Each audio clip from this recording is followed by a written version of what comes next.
अरे क्या बात है चौकीदार, आज अपने बेटे को लेके आया? साहब जी आप मिठाई खाइए, मेरे बेटे ने एग्जाम में टॉप किया है। छी बेबी, हम इसके घर की मिठाई खाएंगे क्या? और तूने सोच भी कैसे लिया कि 2 कौड़ी का तू गार्ड और हम तेरे घर की मिठाई खाएंगे? अरे कोई बात नहीं ना बेबी, इतनी हाइपर क्यों हो रही हो? हाँ तुम्हें ऐसा लगता है कि मेरे होते हुए तुम्हें ये सड़ी सी मिठाई खानी पड़ेगी?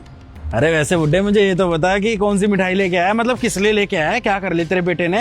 हैं?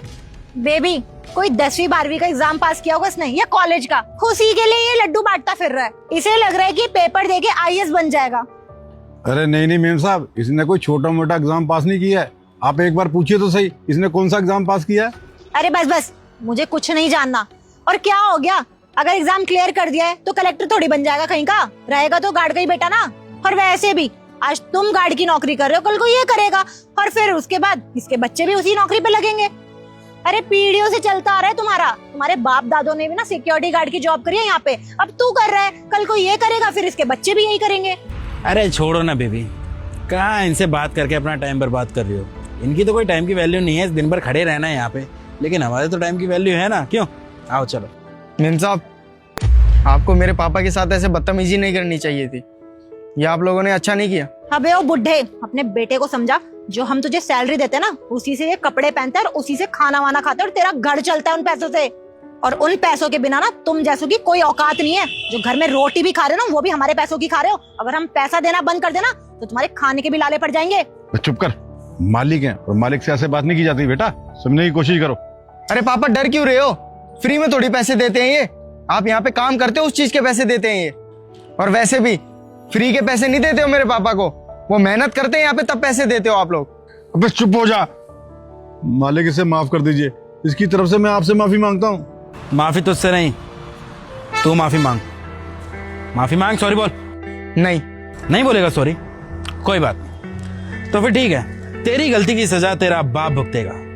जो तूने बहुत बड़ी गलती करी है ना मेरे से जुबान लड़ा के, अब उसके बदले इसको जॉब से निकालूंगा मैं। समझ में आया बुड्ढे? चल ड्रेस उतार उतार उतार इस शर्ट में, चल। अरे तेरे को कुछ बोल रहा हूँ, सुनाई नहीं दे रहा तेरे को? उतार इसे, उतार रहा कि नहीं?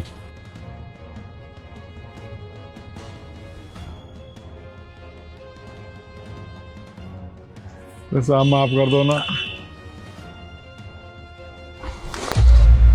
ओए हट, उठाने की जरूरत नहीं है, समझ में आया? और कल से आने की जरूरत भी नहीं है यहाँ पे, निकाल दिया तेरे को जॉब से। शक्ल मत दिखा दी दोबारा। चलो बेबी। हे भगवान, मेरी नौकरी चलेगी, अब मेरा क्या होगा? पापा, आपको परेशान होने की कोई जरूरत नहीं है, आपका बेटा इतना काबिल है कि अब आपको नौकरी करने की कोई जरूरत नहीं है। चलिए आप।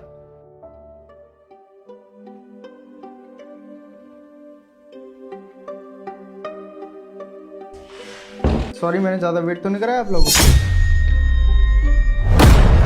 सर आप? हाँ मैं, काम बताओ। अब वो क्या है ना, हमारी जो लैंड है ना उस पर स्टे लगा दिया गया है। अगर आप उस पर साइन कर देंगे तो वहाँ कंस्ट्रक्शन चालू हो जाएगी, और अगर आपके सिग्नेचर नहीं मिले तो हमारा करोड़ों का नुकसान हो जाएगा। मैं आप लोगों की फाइल देख रहा था, बहुत कमियां हैं इसके अंदर, इतनी गलतियां। और सबसे बड़ी गलती तो आप लोगों की ये है कि जिस लैंड पे आप लोग काम कर रहे हो वो एग्रीकल्चर प्रॉपर्टी है, और आप लोगों को पता नहीं है एग्रीकल्चर प्रॉपर्टी पे काम करना गैर कानूनी है। और वैसे भी गलती तो आप लोगों की है ना, आपने काम करने के लिए जगह ही गलत चुनी है। अभी मैं अलाउ कर भी देता हूँ ना, उसके बाद वहाँ आसपास के किसान परेशान होंगे, और अगर आसपास के किसान आंदोलन पे उतर गए तो हमारे लिए ठीक नहीं है। अरे कानूनी व्यवस्था भी तो होती है कुछ। शायद आपने सर हमें पहचाना नहीं। आप याद कीजिए, आपके पापा हमारे यहाँ सिक्योरिटी गार्ड थे और आप उन्हीं के बेटे हैं ना। मैं आप लोगों को कैसे भूल सकता हूँ? आप लोग वही है ना जिन्होंने मेरे पापा को धक्के मार के जॉब से निकाला था, और वो भी उस समय जब उन्हें पैसों की सबसे ज़्यादा ज़रूरत थी। आप लोग वो लोग हो जिन्होंने हमारी मुसीबत को कम नहीं किया, बल्कि हमारी मुसीबत को हमेशा बढ़ाया है। सर लेकिन हम तो आपके अपने हैं ना, आप तो हमें पहले से जानते हैं, प्लीज़ हमारा काम कर दीजिए, मदद हो जाएगी बहुत। अपने अगर आप लोग अपने होते ना तो मेरे पापा की मदद करते। वो कहते हैं ना, अगर पूरे ख़ानदान में एक इंसान भी पढ़ लिख जाए ना तो वो पूरी पीढ़ी बदल देता है। और आप लोग पता है कैसे हो? आप लोग अपने सामने किसी को भी कामयाब होता हुआ देख ही नहीं सकते, आपको ऐसा लगता है कि अगर आपसे कोई आगे बढ़ गया ना तो आप लोगों की इज्जत कम हो जाएगी, बस इसीलिए।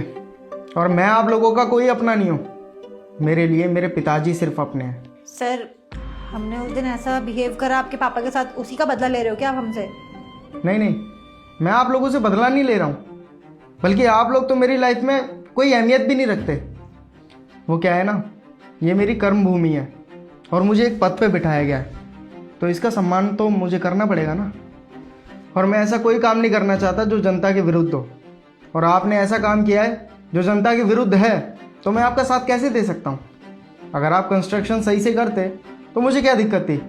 बाकी आप लोग जा सकते हैं। पर सर, आप हमारी बात समझने की कोशिश कीजिए, हमारा करोड़ों रुपए लगा हुआ है, अगर आप साइन नहीं करेंगे तो हमारा बहुत नुकसान हो जाएगा। अरे नुकसान तो होना ही है, जब आप लोग इतना गलत कर रहे हो लोगों के साथ। और गलत करने वाले के साथ ना हमेशा गलत ही होता है, अच्छा नहीं होता। अब ऐसा है, आप लोग जा सकते हैं यहाँ से। पर सर, आई सेड लीव। यहाँ पे बहुत लोग ऐसे हैं जिन्हें सच में मदद की ज़रूरत है, और आप लोग जा सकते हैं यहाँ से, प्लीज़ जाइए। क्योंकि आप लोगों के टाइम की कोई वैल्यू नहीं है, पर मेरे टाइम की बहुत वैल्यू है। Get lost.